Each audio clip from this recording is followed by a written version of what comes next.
สาธุเด้อคลิปนี้ได้ขึ้นอยู่หน้าโทรศัพท์ของผู้ใดขอให้พระภูมิเจ้าที่พระแม่ธรณีเจ้าทางจงเปิดประตูเงินแสนอยู่บ้านจงเปิดประตูเงินล้านอยู่เฮือนลูกหลานเฮ็ดหยังจงราบรื่นทุกประการจงอย่าข่มอย่าฆ่านึกคิดอันใดจงมาคว้าเอาอันใดจงใดพระอินทร์ขอให้มาทรงพระพรหมขอให้มารักษาเทวบุตรเทวดาขอให้มาคุ้มครอง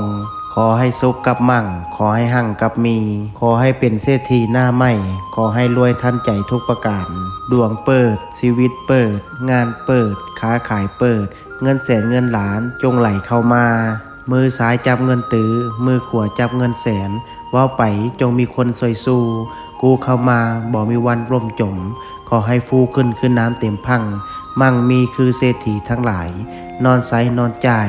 อูอาอูอังนะโมพุทธายะท่านใดที่ได้ร่วมพิมพ์สาธุกดแชร์ออกไปแล้วขอให้สิ่งที่เว้ามาจงเกิดเป็นจริงสาธุ